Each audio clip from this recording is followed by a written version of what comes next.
Jā. Sveicināti.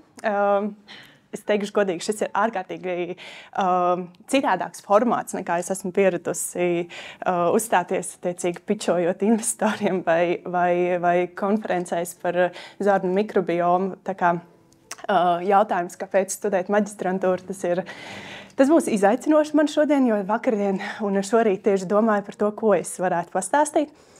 Bet, jā, attiecīgi, kā arī Elīna minēja, ka maģistra studijas tīri man, izvēloties tieši šīs maģistra studijas, kas ir starptautiskā uzņēmējdarbība un inovācijas, bija tāds ļoti zīmīgs pagrieziena punkts, kad man šķita, ka es esmu kaut kādā mērā gatava uzsākt kaut ko savu. Attiecīgi dibināt savu uzņēmumu. Jo pirms tam mana pieredze bija modes industrijā. Es biju pabeigusi Rīgas Tehnisko universitāti tekstilu materiālu tehnoloģijas un dizainu. Un es arī kādu brīdi darbojos, 5-6 gadus modes industrijā. Un tā man iedeva ļoti foršu pieredzi tieši tajā, ka sākot kaut ko Latvijā, tev uzreiz ir jādomā globāli, lai šo te uzņēmumu aizvirzītu kaut kur tālāk. Bet pagāja kaut kāds laiks, un pēc šīs te studiju, attiecīgi pēc savas pieredzes modes industrijā, es gribēju kaut ko mainīt, un es nolēmu, ka es vēlos studēt tālāk, un šī izvēle par labu maģistra studijām, teikšu godīgi, tā man bija tāda sava veida pašapliecināšanās vēlme. Tas bija, ka es gribu, lai man ir arī maģistrs. Un tad šo te savu studiju izvēles pieņēmu ar domu, ka tā paplašinās manas zināšanas par to, kā veidot uzņēmumus, ko to balstīt, kā to attīstīt globāli, kā domāt par uzņēmumu. Lai gan tajā mirklī, kad es uzsāku šīs studijas, man nebija varbūt tāda doma radīt šo te savu uzņēmumu. Tas uzņēmuma process, nevis uzņēmuma, bet studiju process. Studiju process ir ļoti, es domāju, ka šajā procesā mēs katrs ieguldāmies tik daudz, cik mēs vēlamies un kur mēs redzam to vērtību. Attiecīgi izvēle par labu maģistra studijām man bija šī te vēlme, ka man ir CV, es varu ierakstīt MBA, uzņēmējdarbību, inovācijas un tā tālāk. Man šķita, ka tas iedos man tādu konkurētspējīgu aspektu darba tirgu. Es domāju, ka tas tā viennozīmīgi arī ir. Ja mēs veidojam savu karjeru korporatīvajā vidē, korporatīvajā vidē, un tas ir tāds ļoti nozīmīgs kompetenču apliecinājums. Ja mēs redzam sevi korporatīvajā vidē, bet es nekad sevi neesmu redzējusi korporatīvajā vidē, attīstot savu karjeru. Līdz ar to, pabeidzot šīs uzņēmējdarbības studijas, es tiešām jutos gatavāka dibināt savu uzņēmumu. Šobrīd jau vairāk kā 4 gadus es attīstu pārtikas tehnoloģiju jaunu uzņēmumu Fermentful.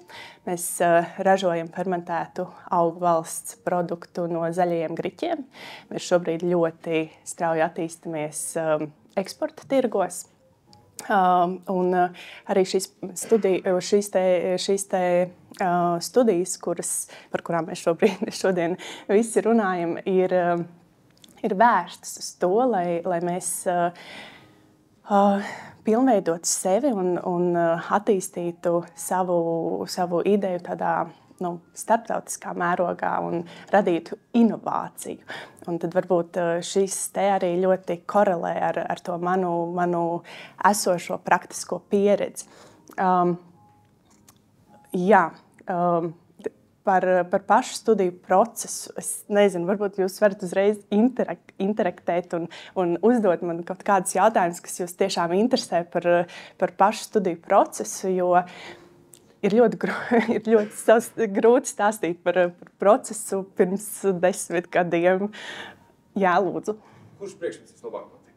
Kurš bija tā studija? Jā, par studiju priekšmetu. Studiju priekšmets man ļoti patika problēmu. Mums bija jaunu produktu radīšanas, manuprāt, arī pie pasniedzējas Elīnas, kad mums bija jādodas uz Bērnu Klīnisko universitātes slimnīcu, jānovēro vide, jāsaprot, kādi varētu būt, kas ir problēmas, ar ko vecāki un bērni sastopas uzgaidāmajās telpās, gaidot pierakstu pie ārsta uz izmeklējumu, un mēs to darījām tādās nelielās grupās. Devāmies uz šo te reālo vidi, pētījām, skatījāmies un tad nācām klajā ar risinājumu. Šis te produkta vai pakalpojuma radīšanas process no tādas izpētes, tirgus izpētes līdz reālam konceptam, kuru mēs ieviesām, tas man ļoti patika. Un līdz ar to arī tā izpratne par to, varbūt, kā radīt jaunu produktu no nulles līdz tā nonākšanai lielākajos tirdzniecības tīklos. Šobrīd tas ir ļoti aizraujoši, interesanti. Tu katru dienu mācies. Tas ir milzīgs gandarījums, ka tu redzi, ka tas produkts, ko tu esi radījusi, sniedz pozitīvu ietekmi cilvēkiem, ka to novērtē uzturspeciālisti. Piemēram, es runāju šobrīd par savu Fermentful produktu, ka to novērtē uzturspeciālisti, ka to iesaka uzturspeciālisti, gastroenterologi, ka tas ir kaut kas tāds jauns un nebijis, un tur šīs zināšanas par to procesu, sistematizēšanu, tirgus izpēti, par konkurētspējas priekšrocības definēšanu. Tas viss viennozīmīgi ļoti palīdz. Tā kā šis priekšmets man bija ļoti vērtīgs, un to es arī vēl joprojām pielietoju.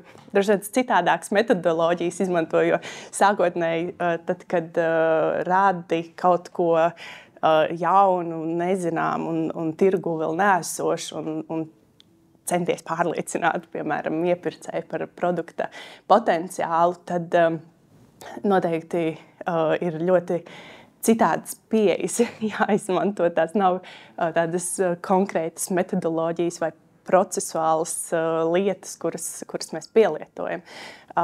Tās ir ļoti daudzās situācijās tas ir ļoti intuitīvs, un tikai pēc laika, tad, kad mēs esam jau kaut ko izdarījuši, mēs saprotam, mēs šeit izmantojām to metodi, piemēram. Tā kā, atbildot uz jautājumu. Paldies. Vēl varbūt ir kāds jautājums, kurā es varu padalīties. Es atļaušos jautāt skarbāko jautājumu, kas latvisks jautājums. Kas bija šausmīgākais un grūtākais? Tā kā 13 lietas vienkārši tā. Ja man atnāk atmiņā kaut kas šausmīgs. Es teikšu tā, ka man vienmēr ir paticis mācīties. Līdz ar to man nav bijušas tādas kaut kādas ļoti nepārvaramas grūtības ar pašmācību procesu.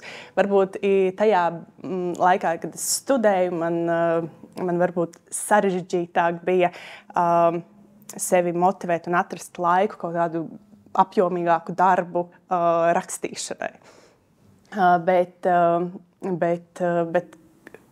kaut kādas šausmīgas lietas, tieši teikšu godīgi, neatceros. Un man liekas, ka es neesmu piedzīvojis šādas šausmīgas lietas. Man ļoti patika studiju process. Man joprojām patīk apgūt jaunas lietas. Šobrīd tas nav tādā formātā kā maģistrs vai doktora studijas, bet tas mūsdienu uzņēmējdarbības process, tas prasa nepārtrauktu izglītošanos. Un, piemēram, šobrīd esmu ļoti interesēta pārunu vešanas procesā, kā panākt sev labvēlīgu rezultātu sarunās ar sadarbības partneriem. Un tur jau ir tāda psiholoģija, un līdz ar to tas ir virziens, kas man šobrīd ļoti interesē un šķiet ārkārtīgi noderīgs uzņēmējdarbībā. Es tad varbūt pārfrāzēšu jautājumu. Ir skaidrs, ka tātad tu neesi standarts, kaut kam ir jāriebjās, bet taviem studiju biedriem vai viņiem kaut kas sagādāja problēmu. Es vienkārši man prasās atrast kaut ko to melnu. Es domāju, ka tie daži, kuri varbūt nepabeidz šo studiju programmu, tad tiem arī bija kaut kādas problēmas vai grūtības šis process sagādāja. Bet es ļoti labi apzinos, ka cilvēki šāda maģistrantūras studijās viņi nonāk dažādos dzīves posmos. Varbūt ir ģimene, ir mazi bērni. Tas noteikti arī rada kaut kādus sava veida izaicinājumus un apgrūtinājumus. Bet tas, ko es no savas pieredzes varu ļoti teikt un akcentēt, ka tieši studiju grupa, cilvēki, kas mācās šajā studijās, tas šobrīd man ir arī ļoti vērtīgs resurss, jo joprojām man ir daži studiju biedri, ar kuriem es regulāri sazinos, ar kuriem es regulāri tiekos, kuri darbojas pavisam citās industrijās, pavisam citās jomās, bet viņiem ir tā pieredze, un mēs varam reizēm ļoti veiksmīgi atrast kaut kādas sinerģijas, kuras es varu izmantot, piemēram, savā jaunu uzņēmumu attīstībā. Jā, tā kā cilvēki un šis loks, ko mēs veidojam ap sevi būtībā visu dzīves laikā, bet īpaši studiju laikā, ir nenovērtējams. Un man, piemēram, kā jaunu uzņēmumu īpašniecei, tas ir viens no tādiem fundamentāliem aspektiem, tie cilvēki, kas ir apkārt un šajā savu uzņēmumu attīstības procesā. Es arī esmu bijusi ārkārtīgi proaktīva, lai man ir starptautiski mentori, kuri man var mentorēt un virzīt un ļaut ātrāk sasniegt rezultātu. Piemēram, mēs kā jaunu uzņēmums nekad nevarētu ieiet otrajā lielākajā mazumtirdzniecības tīklā, Rewe, piemēram, kas ir vācu uzņēmums, ja mums nebūtu partneris Austrijā, ar kuru mēs varam darboties un kurš ir mans mentors. Līdz ar to, reflektējot uz to studiju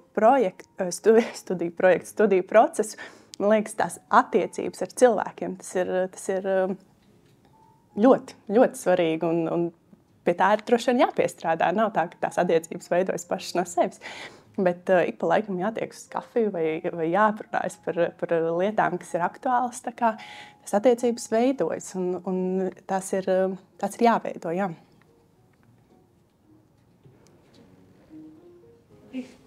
Brita.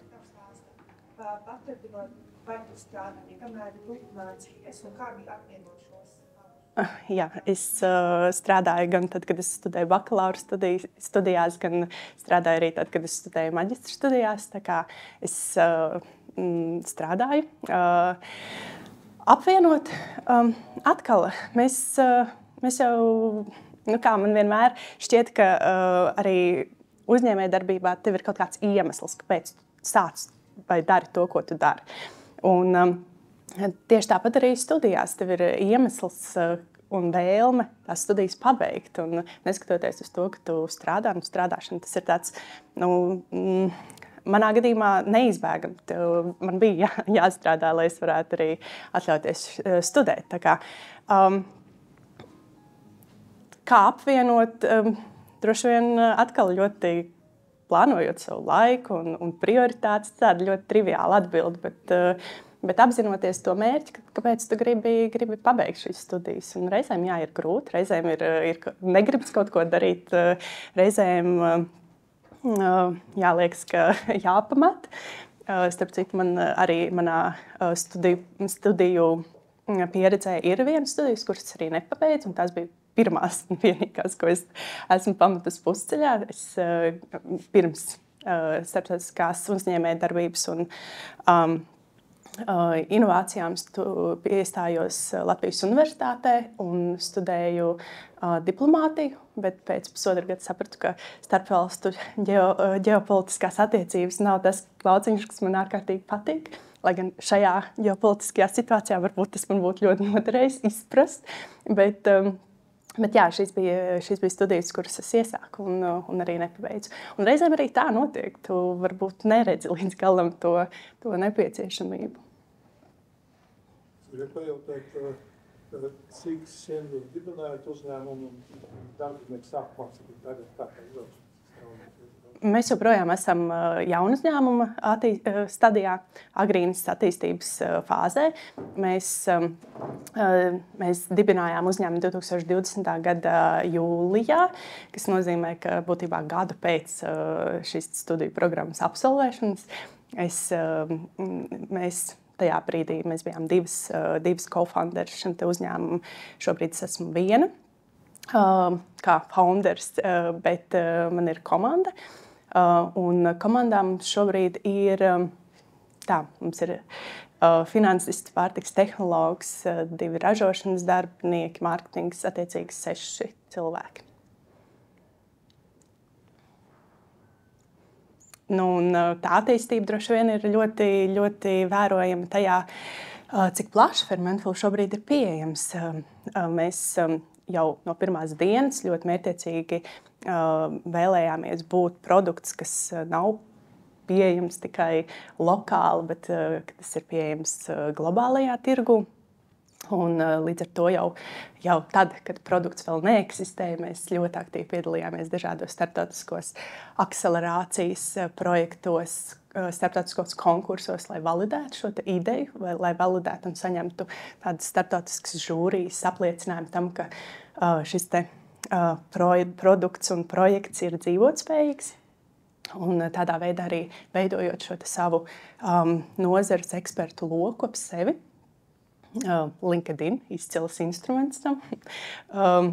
Un mūsu mērķis bija jau no pirmās dienas būt Rimī. Protams, tas no pirmās dienas nekad nesanāk. Mums tas bija nepieciešams vairāk kā 1,5 gads, lai nonāktu Rimī tirdzniecības tīklā. Šobrīd mēs paplašināmies ar vairāk produktiem un vairāk tirdzniecības vietām, gan Rimī Latvijā, gan Baltijā. Kā minēju, Austrija ir mūsu pirmais lielais eksporta partneris šobrīd. Paralēli darbojamies ar Polijas partneriem, Šveices partneriem, Nīderlandes partneriem. Mazliet skatāmies uz Lielbritāniju. Attīstam jaunus produktus, jo mūsu uzņēmumam ļoti, ļoti svarīga ir zinātne un zinātnes šī sazobe ar pārtiku. Un produkts, ko mēs esam izstrādājuši, tas ir zinātniski pamatots. Mēs esam radījuši šo produkta tehnoloģisko procesu sadarbībā ar pārtikas tehnoloģiem un zinātniekiem. Līdz ar to tas nav vienkārši mājās radīts, sanāca kefīrs no zaļiem griķiem, tagad mēs to komercializējam. Bet arī katrai veselību veicinošai īpašībai, ko mēs sakām par savu produktu, mums ir šī pamatotība. Piemēram, testi mākslīgajā kuņģī, cik veiksmīgi produkts uzsūcas mūsu zarnu traktā. Tā kā atkal šī starpdisciplinārā sadarbība, ko arī mēs apgūstam un mācāmies maģistra studiju programmā, ir klātesoša un tā joprojām ir aktuāla arī manā ikdienas procesā, ikdienas uzņēmējdarbībā. Jā. Pirmais jautājums. Teicāt, gadu pēc studiju beigām uzsākāt uzņēmumu. Jā. Tad kā jūs nonācāt līdz idejai vispār tieši šo konkrēto uzņēmumu? Un es saprotu, nevis vienu, bet kopā ar vēl kādu, tad kā ir tā sadarbība dibinot uzņēmumu divatā? Ļoti labs jautājums. Atkal, tur ir jāskatās tāds konteksts.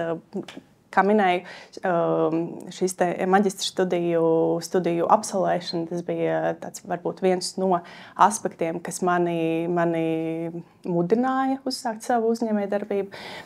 Bet es nebiju īsti apmierināta ar to savu profesionālo karjeru, kāda man veidojas un kuras esmu tieši tajā brīdī.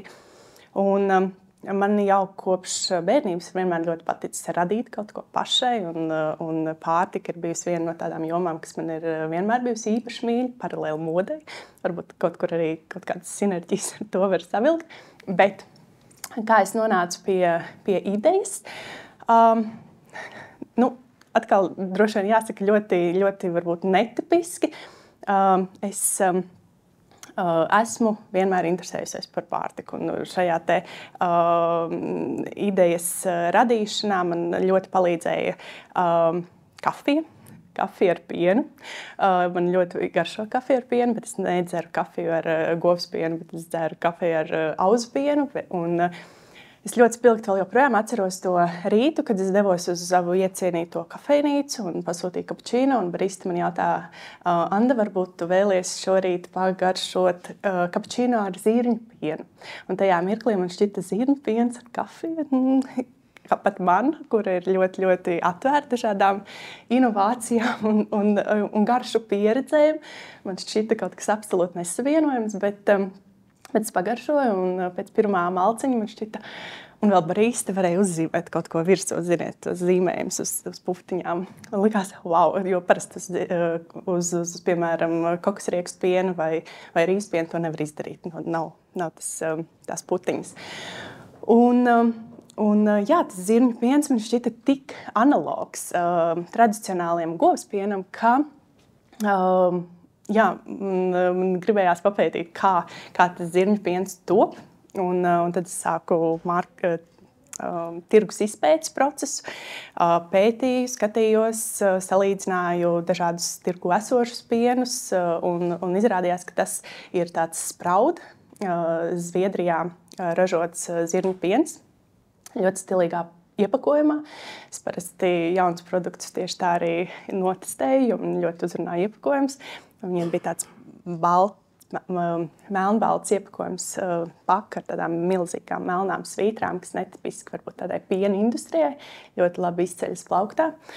Atkal aspekts, kuru šajā te jaunu produktu izstrādes studiju kursā mēs apguvām, kā radīt produktu, kas izceļas tādā ierastā vidē. Bet atgriežoties pie jautājuma, kā nonāca pie idejas, attiecīgi man ļoti, ļoti garšoja šis zirņu piens, un es gribēju izpētīt, kā tas piens top. Un tā kā man bija jau mazliet pieredze pārtikas nozarē, es zināju, ka, lai es radītu kaut ko zinātniski pamatotu, un šajā gadījumā, ja es vēlos radīt kaut ko līdzīgu šim te pienam, tikai varbūt izmantojot kādu Latvijas izcelsmes ingredientu vai sadarbojoties ar Latvijas kādu uzņēmumu, tad man ir jāvērš pie Latvijas Biotehnoloģiju universitātes šobrīd, ja tajā brīdī tā bija Latvijas Lauksaimniecības universitāte. Un, es sazvanījos ar viņiem un jautāju, kas Latvijā šajā lauciņā ir darīts, kādi augu pieni ir radīti. Protams, saņēmu atbildi par auzu pienu, kaņepju pienu, arī zirņu pienu. Un tā mana vēlme bija atrast izēvielu, kas ir iegūta Latvijā, kas nesatur alergēnus, un radīt kaut ko vienkārši līdzīgu, tāpēc, ka man garšo kafiju. Bet es ātri vien sapratu, ka es viena pati to nevarēšu izdarīt. Man tuvāk ir šī biznesa attīstība, investīcija piesaiste, jaunu produktu izstrāde, sadarbība, bet ne paša produkta izstrāde, attiecīgi atrastot pareizo tehnoloģisko procesu, pielietot, piemēram, fermentāciju, atrast tās pareizās fermentācijas kultūras, zinātniski tad novaldēt šo produktu. Tas nav tas, kas man ļoti, ļoti varbūt patīk un sanāk. Līdz ar to es skaidri jau pašā sākumā apzinājos, ka man ir nepieciešams partneris, lai es uzsāktu šo produkta prototipa izstrādi. Un tā bija ļoti, ļoti, teiksim tā, pragmātiska pieeja. Man nebija tāda emocionāla pieeja savas co-founders izvēlē. Es vienkārši domāju par saviem, varbūt, zināmiem cilvēkiem, ņemot vērā to, ka man ir šī nelielā pieredze pārtikas nozarē, kuri šobrīd varbūt darbojas citos uzņēmumos, bet kuri varētu man būt noderīgi, kuriem ir šīs kompetences. Un tajā laikā šī mana biznesa partneri, viņi ļoti aizrāvās ar augu izcelsmes valsts produktu fermentāciju, jaunu produktu izstrādi, tādā amatieriskā līmenī, bez tādas varbūt tādas ļoti zinātniskas pieejas tam visam. Bet man šķiet, ka tas ir tieši tas, kas man ir vajadzīgs. Man ir vajadzīgs cilvēks, kam patīk eksperimentēt, kam patīk radīt jaunas garšas, atrast kaut kādus jaunus risinājumus. Un jā, mēs tādā veidā mēs arī sākām šo te kopu projektu. Bet atkal, droši vien tas viņas kāpēc nebija tik spēcīgs, lai turpinātu vēl joprojām. Līdz ar to pagājušajā gadā mēs arī veiksmīgi pārtraucām savas biznesa attiecības, un viņi šobrīd dara kaut ko citu. Es turpinu Fermentful. Tā kā tajā sadarbībā ir nevajadzētu balstīties droši vien uz tādu emocionālu apziņu, ka viss vienmēr būs labi. Un tāpēc arī tad, kad ir labi, tad ir forši noslēgt sadarbības līgumus un paredzēt kaut kādus riskus. Lai tad, kad pienāk tāds neforšais moments, mums ir ērti atrisināt šo te visu. Tā kā tā sadarbība ir neprognozējama. Bet atkal tajā mirklī, kad tu sāc, tas otrs cilvēks ir ļoti svarīgs, lai iedot varbūt tev to ātrumu, kādā tu vari attīstīt uzņēmumus priekšu. Man ir tāds neliels varbūt jautājums, klausoties šo stāstu, kā ideja dzima, kā viņi attīstījāt.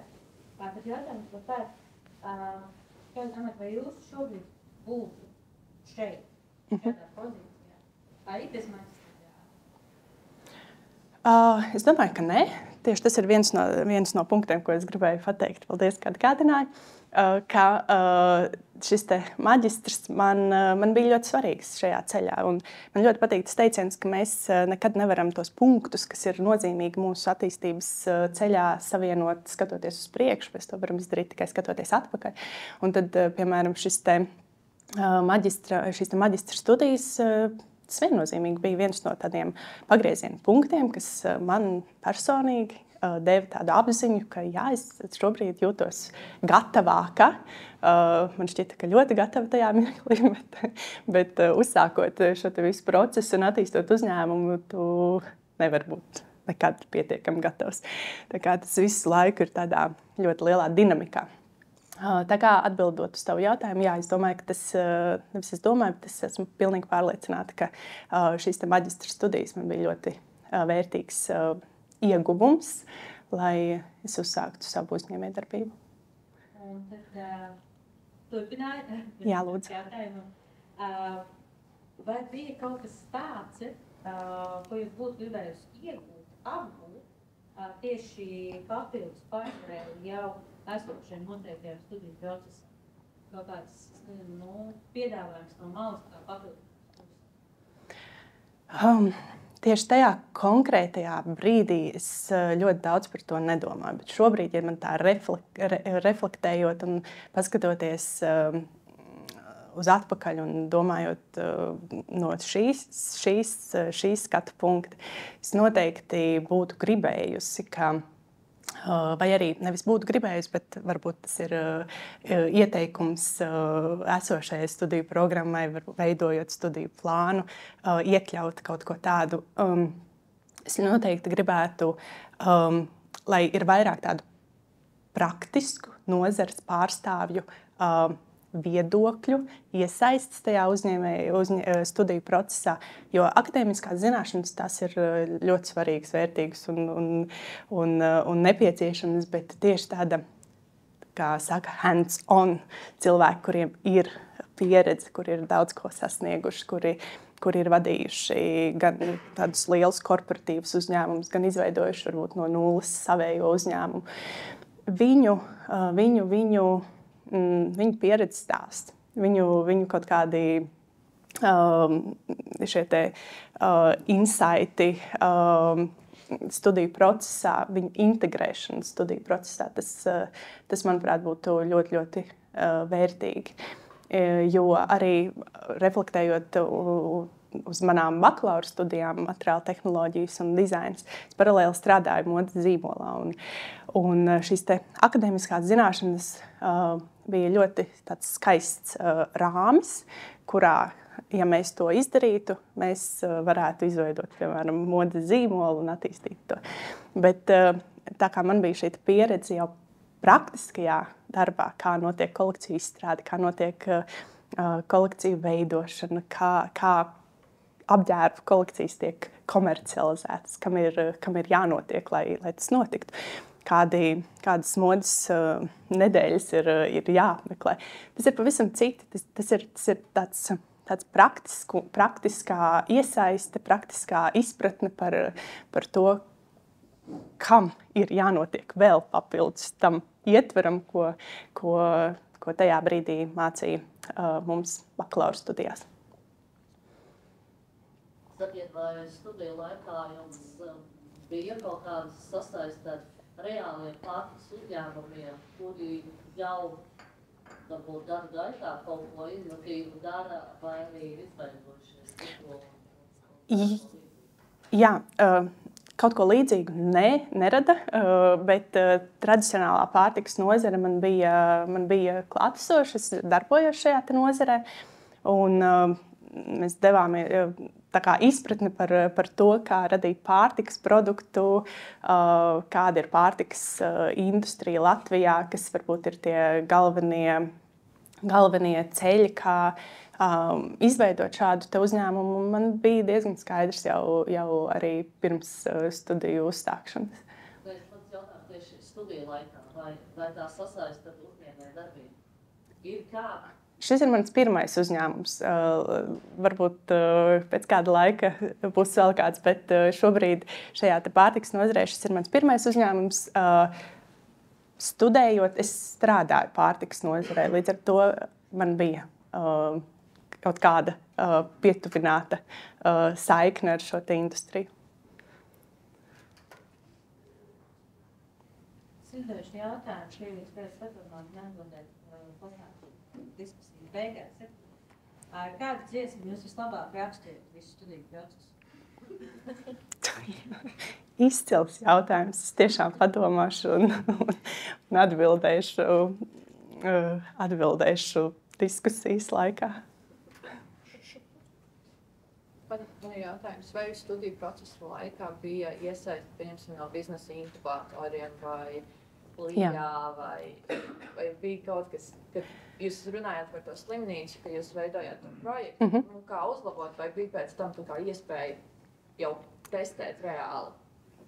Izcili. Šis varbūt ir viens no ieteikumiem man šobrīd, ka šai sasaistei būtu jābūt ar šīm te grantu programmām vai inkubācijas programmām, kas šobrīd ir arī Fermentville šobrīd ir Jūrmalas biznesa inkubātora dalībnieks jau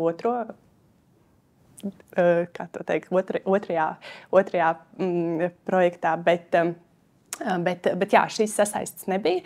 Līdz ar to tas varbūt ir pat ļoti, ļoti vērtīgs ieteikums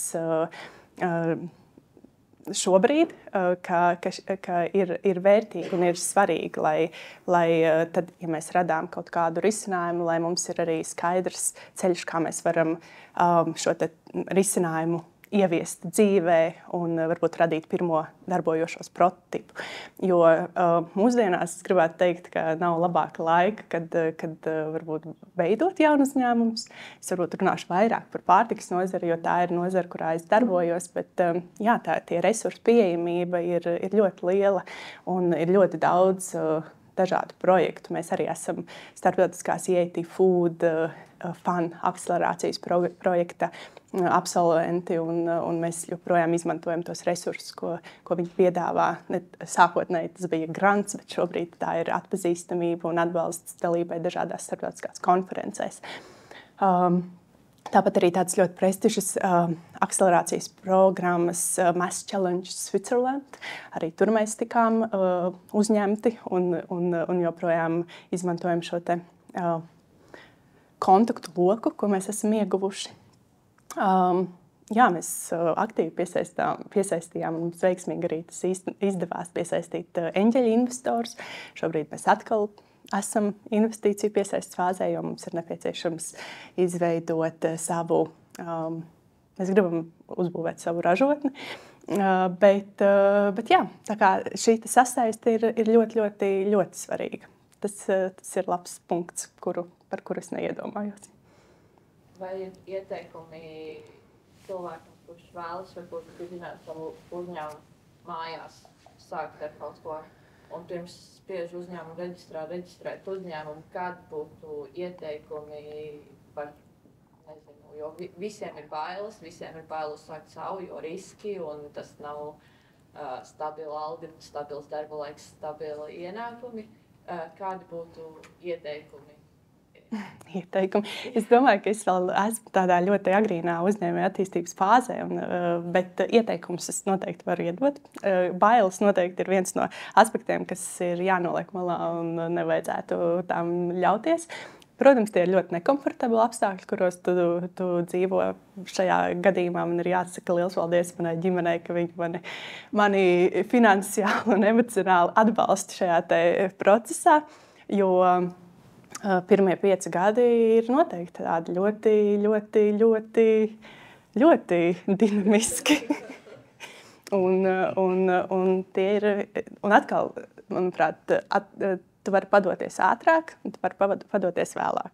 Bet ja tu saņem savu to resursu, kas tevī ir, un turpini, un nepadoties līdz kaut kas notiek, tad es domāju, ka galvenais ir nepadoties. Īsā atbilde, bet par ieteikumu. Arī mēs radījām produktu, tādu absolūtu prototipu tādā mājas virtuvē, bet mēs gribējām, lai šis produkts uzreiz tiek radīts tālāk attīstīts, teiksim tā, zinātniski un sadarbībā ar zinātniekiem un pārtikas tehnoloģiem. Un atkal mums jau nebija tādu resursu, lai mēs to varētu finansēt pašas. Līdz ar to mēs būtībā uzņēmumu radījām brīdī, kad mums oficiāli arī to reģistrējām, kļuvām arī par PVN maksātāju, jo tas mums bija ļoti svarīgi, lai mēs piesaistītu inovāciju voucheru vairāk kā 35,000 apmērā un ieguldītu šo finansējumu tieši produkta zinātniskajā izstrādē. Un atkal, lai mēs to īstenot, mums ir jābūt oficiāli reģistrētam uzņēmumam, PVN maksātājiem, lai mēs varam iegūt šo līdzmaksājumu, kas ir inovāciju vouchers. Atbildēju uz tavu jautājumu. Es ceru. Drīkst? Jā. Baigi forši. Bet man, es vispirms uz jums jautāju, bet es vispirms jums. Jūs galvenā. Jā. Es uzreiz atgrieziens mazgāju, kas man pietrūka? Man pietrūka viens teikums no jums.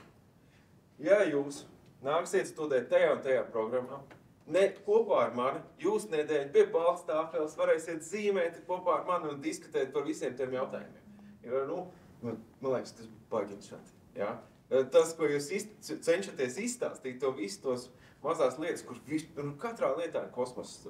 Un tas pietrūkst, ja? Ja jūs teikt, nedēļu kopā ar mani, ja jūs nāksiet uz to maģis programmu. Ja? Tas ir tāds no pārdošanas šī te kaut kāda departamenta jūs noteikti esat. Un jūs, kad jūs teicāt, ko man darīt, tad, kad man vajag to pogu uzspiest tajā uzņēmēja reģistrā, aiztaisiet acis un spiediet. Ja? Nav citu variantu. Tā nav galvenā problēma. Tā noteikti nebūs jūs galvenā problēma, ja? Bet nedēļa ar Andu jūs varētu krietni poši padarīt. Paldies par šādu atgriezenisko saiti. Es domāju, ka ir klātesoši ļoti daudz cilvēku, kuri varētu dalīties ar savu pieredzi. Šajā brīdī es tiku uzaicināta un šī te studiju programma tiešām bija ļoti nozīmīga fermentu attīstībā. Tā kā studējiet. Man vēl jautājums ir, man ir vairāk, bet viens no jautājumiem, kas ir varbūt tā lieta, ko sākumā negaidīja, un tas atklājās kā tāds super iegūms no maģistrantūras programmas? Ko es negaidīju, bet kas atklājās kā super liels iegūms. Jā, tāds ļoti labi formulēts jautājums, loģiski man. Jautājums ir ļoti loģisks. Atkal, tas ir jautājums, kas prasa no manas puses tādu ilgāku padomāšanu, kas ir tāds super negaidīta lieta, bet milzīgs ieguvums. Es atkārtošos, bet studiju biedri, jo viņi visi ir ar kaut kādu savu pieredzi. Dažiem no viņiem šis nebija pirmais maģistrs, jau otrais vai trešais. Dažādas industrijas, ļoti interesantas diskusijas, studiju procesi starplaikos. Jā, tā kā es domāju, šie cilvēki, kas studē ar mani kopā, ne visi, bet daļa no viņiem joprojām ir ļoti labi mani paziņas, un ar viņiem ir ļoti interesanti daudzas lietas, tieši varbūt uzņēmējdarbības lietas, un kaut kādu, piemēram, viena mana studiju kolēģe, viņa arī, starp citu, darbojās pārtikas nozarē, un viņa bija uzbūvējusi vairākas ražotnes savam uzņēmumam, un tas bija globāls uzņēmums, un joprojām ir globāls uzņēmums. Līdz ar to šobrīd ar viņu konsultēties par lietām, kas ir svarīgas tieši ražotnes būvniecībā, tas ir ļoti parocīgi un ērti un vērtīgi man. Jā, lūdzu. Sasaucās ar šo, jūs tā kā mainījāt, jo jūs sakāt, maģistrantūras studijas, vai tas nebija tā kā izaicinājums, vai tur bija dažādas jomas, kāds nāca jauno tā kā fakultātes, tas pašas jomas, vai tas nebija jums tā kā izaicinājums, vai tieši drīzāk kā iegums, kā jūs minējāt? Jūs domājat, maģistra studijas uzņēmējdarbībā un inovācijās, tāpēc, ka manas bakalaura ir pilnīgi citas? Fakultātes būtu kaut kādām priekšināšanām, kādā programma veidot, vai viņi darbi kuram, vai tas ir izaicinājums tiem, kuriem mainās joma? Es gribētu teikt, ka tas nav izaicinājums tiem, kam mainās joma, jo atkal tu jau uz šīm studijām dodies ar kaut kādu konkrētu vēlmi, interesi, attīstīt savu izpratni par to, kā uzņēmums, kā organisms funkcionē, kā piemēram, varbūt radīt jaunus produktus, vai arī pašai radīt kaut kādu savu uzņēmumu. Es domāju, ka tas ir ļoti komplementējoši. Viss šis studiju process, es nejūtos nevienā brīdī tā, ka labi, bija viena, ja man tagad tā jāsaka pavisam atklāti, tad, piemēram, finanšu pārvaldība uzņēmumā, tas bija kaut kas man sagādāja grūtības, tāda triviāla uzņēmuma finanšu pārvaldība. Jā, bet tad, kad ir jau tāda modelēšana un projicēšana nākotnē, tas ir tāds varbūt grūtāks lauciņš, bet atkal, tu izproti procesu, un tev tas nav jādara pašai. Šobrīd Fermentful ir ļoti spēcīgs finansists, kas to dara, un man ir svarīgi, ka es varu saprast to, kā šie procesi notiek. Tā kā es nedomāju, ka cilvēkam, kuram varbūt nav priekšzināšana uzņēmējdarbībā vai kuram ir bijusi iepriekšēja pieredze absolūti citā nozarē, tas ir kaut kādā mērā kavējoši vai kā tāds šķērslis. Man vēl ir jautājums, Sandra. Sakarā ar jūsu tuvākiem plāniem, sakarā, piemēram, no 1 līdz 3 gadiem, kā jūs redzat visu uzņēmumu, kā jūs domājat viņu attīstīt, varbūt jaunu dibināt, varbūt turpināt esošo, varbūt noslēgt no esošo, visu var noteikt, un turpināt savu tā kā izglītību, vai, domāju, paņemt, piemēram, magistratūru citu, programmu vai doktoratūru, tā, 3 gadi. Tāds ļoti daudzpusīgs jautājums par maniem plāniem tieši attīstot Fermentful. Es domāju, ka tuvākos 5 gadus es vēl būšu tādā operatīvā darbībā Fermentful iesaistīta. Mans tāds absolūts mērķis Fermentful attīstīt tādā līmenī, ka es to varu pārdot kādam lielākam uzņēmumam, globālam uzņēmumam. Bet atkal laiks rādīs. Tuvākajos gados, teiksim, 3 gados mūsu mērķis ir būt ar savu produktu pieejamiem visās Eiropas lielākajās tirzniecības tīklos, uzsākt attiecīgi investēt un izstrādāt produktu, kas ir stabils, un tur mums ir jau iestrādnes vienā jaunā tehnoloģiskā procesā, tādā, ko sauc par probiotiķu iekapsulēšanas tehnoloģiju, kas mums ļautu paildzināt derīguma termiņu būtiski savam produktam. Tādā veidā mēs varētu skatīties uz tālākiem tirgiem, piemēram, Kanāda, ASV, Japāna ir mans sapņu tirgus. Jā, mēs šobrīd aktīvi strādājam ar to, lai mēs atrastu ražošanas sadarbības partneri, ar kuru mēs varam ātri audzēt savu ražošanas jaudu, jo šobrīd mums ir sava neliela pilotu ražošana tepat Rīgā, bet tās jauda nav tik liela, lai mēs tā vērienīgi ieietu un īstenot šos te visus savus eksporta plānus. Mēs noteikti vēlamies paplašināt savu produktu sortimentu. Šobrīd jau izstrādājam proteīnu dzērienu, kas ir fermentēta zaļo griķu dzēriens ar paaugstinātu proteīnu daudzumu, lai sasniegtu citu mērķa auditoriju. Jā, bet manos plānos noteikti ietilptu kāds sociālā uzņēmējdarbība. Šobrīd nezinu vēl kāda, bet es noteikti gribētu īstenot kaut ko saistībā ar zirgiem, jo zirgi ir kaut kas man ļoti patīk. Un tā ir tāda mana meditācija, tad, kad es gribu sestdienās vai svētdienās doties izjādēs ar zirgiem. Tad tas ir veids, kā es atslēdzu savu prātu, jo vienkārši esot zirga mugurā, tu nevari domāt par neko citu citādi. Tu drīz vien atradīsies kaut kur, nevis zirga mugurā, bet kaut kur citur. Tā kā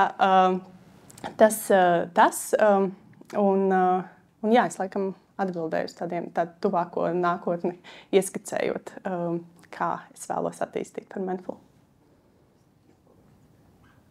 Katrā ziņā, ja pēkšņi gribās kādu uzņēmējdarbību saistībā ar zirgiem, es zinu, kā taisīt hobby horsingu no zeķes.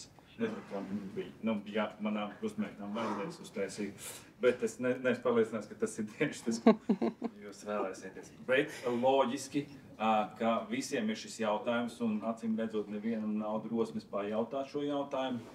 Es dzirdēju, sākumā pašā jūs minējat mākslīgo kuņģi, kur var dabūt mākslīgo kuņģi, kam viņam vajag. Kā viņš izskatās, cik viņš ir liels, cik tur var sabāzt iekšā šis kartupeļus. Kartupeļus nevar, bet mākslīgais kuņģis ir mehanizēta ierīce ar ļoti daudz dažādām pieslēgtām mēģinēm, kurās ir simulēta kuņģa vide un kuņģa sula un visi enzīmi, kas ir mūsu gramošanas sistēmā. Un atkal Fermentful kontekstā mēs šo te mākslīgo kuņģi izmantojām, lai tieši novalidētu produktā veselību veicinošo īpašību, jo parasti visi probiotiķi, kas ir dzīvi pārtikas produktā vai nepārtikas produktā, tie kuņģa skābajā vidē, kas ir 2 līdz 3 pH, parasti iet bojā. Bet mūsu mērķis bija saprast, cik lielā mērā mūsu produktā esošie probiotiķi izdzīvo šajā skābajā kuņģa vidē un cik pēc tam uzsūcas gramošanas traktā un reāli iedod kaut kādu pievienoto vērtību mūsu veselībai. Izdzīvoja pietiekami daudz salīdzinājumu ar neaktivizētiem probiotiķiem, jo Fermentful produktā probiotiķi jau ir aktīvi, tur arī prebiotikas, kas ir probiotiķu pārtika, un tad attiecīgi probiotikas produktā ir daudz spēcīgāks. Un jā, šie rezultāti bija labi, un tieši tāpēc varbūt mēs arī varam pie tā apelēt sarunās ar sadarbības partneriem, ka produktus, piemēram, salīdzinājumu ar kefīru ir es domāju, ka tradicionālā piena kefīru ir savā ziņā tāds vērtīgāks tieši no probiotiķu izdzīvošanas viedokļa. Vērtīgāk par kefīru? No piena produkta, govspiena kefīra. Kefīrs no zaļiem griķiem kopā ar prebiotikām rada dzīvotspējīgākus probiotiķus. Man vienkārši manā pasaulē kefīrs ir pats augstākais, kas vien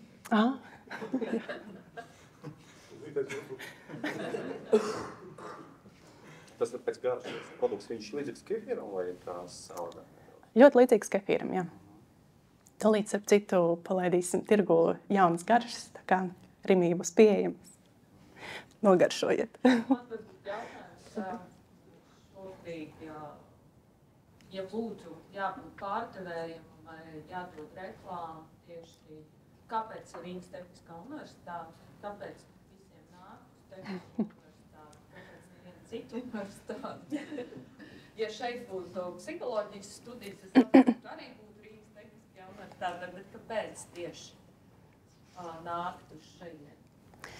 Kad es vispār pieņēmu lēmumu studēt Rīgas Tehniskajā universitātē, tad viens no maniem apsvērumiem bija, ka tā ir viena no tādām pamatīgākajām universitātēm Latvijā. Un ar šo te inženieru tehnoloģisko virzienu vai spēju iedot šo te tehnisko izpratni arī, kas ir svarīga.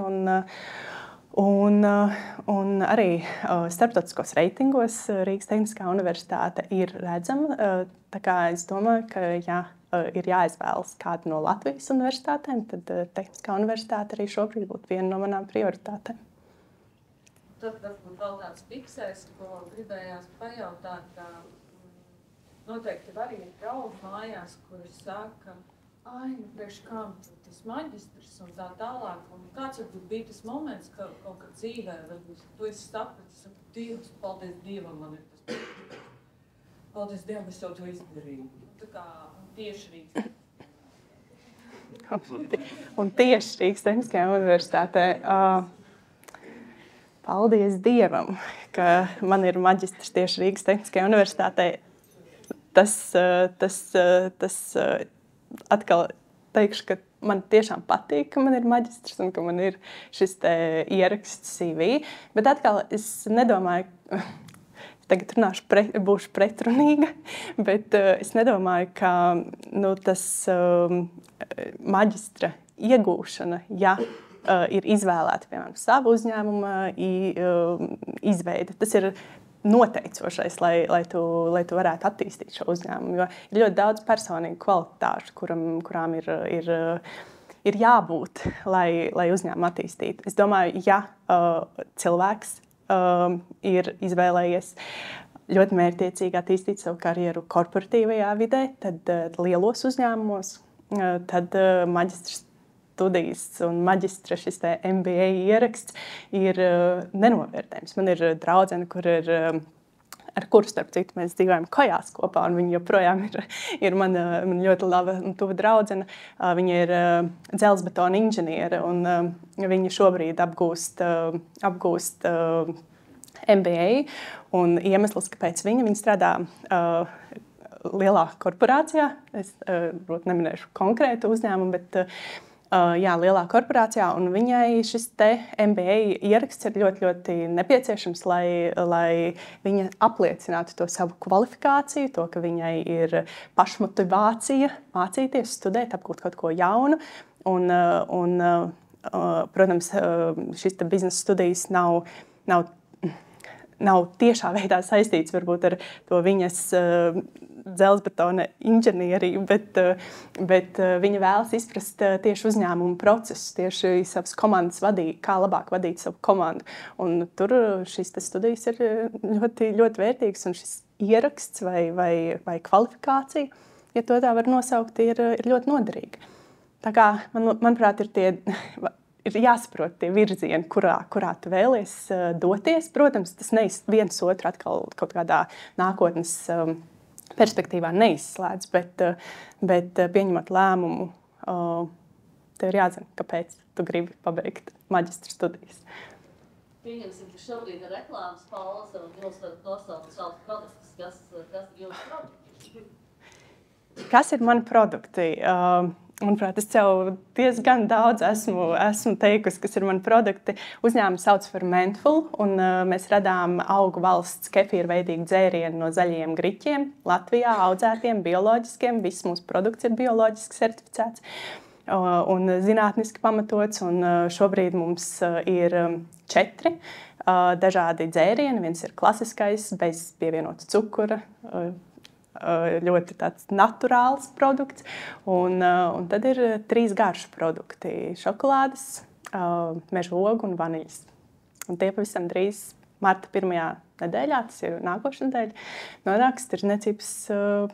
nonāks visā klāstā Rimī tirzniecības tīklā. Šobrīd Rimī mēs esam tikai ar vienu dabisko šo te naturālo produktu, bet nākošais nedēļa jau būsim ar 3 produktiem.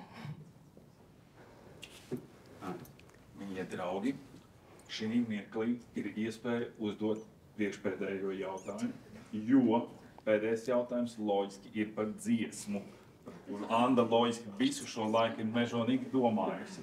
Jā. Tātad, vai mums ir priekšpēdējais jautājums, ja priekšnoslēdzošais?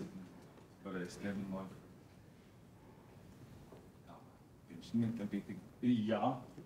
Varbūt, ka man viens jautājums, nevis jautājums, bet komentārs. Man bija forši paklausīties uzstāšanās gan Andes viedokļi, gan no jautājumu viedokļi, tādēļ, ka es esmu atbildīgs par šīs studiju programmas īstenošanu. Mēs tagad sadzirdēju, ka tas variants nedēļa kopā ar Andu, vai nedēļa kopā ar Eriku, kas ir, piemēram, radījis Orugu, tādu vienu monoķēdes transporta līdzekli, un tagad arī strauji attīstās. Tā ir lieta, ko arī tiek tā kā forši, un paldies par to.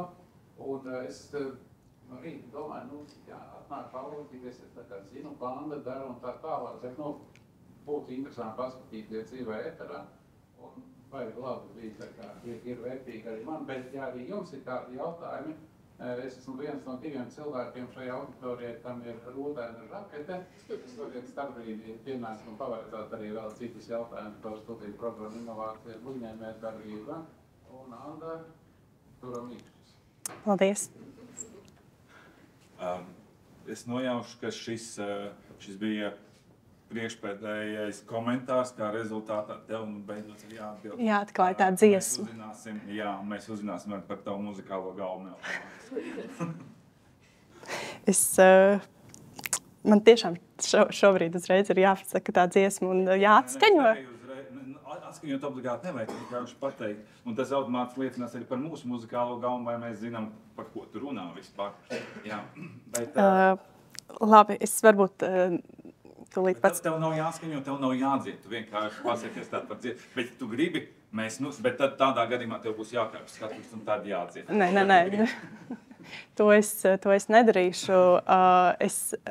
Iedod man mazu mirklīt vēl par dziesmu padomāt. Es tiešām nedomāju, runājot paralēli. Jā. Šim īstenībā mēs tad varbūt varam izdarīt tā, ka tu šo paziņo vēl pēc kāda mirklīša. Jā, ka mēs tev dodam vēl iespējams lielāku brīdi padomāt, ja tu vēli. Es novērtētu, jā, šādu pretim nāksim. Jā. Dāmas kungi, aplausi. Paldies. Jā, paldies.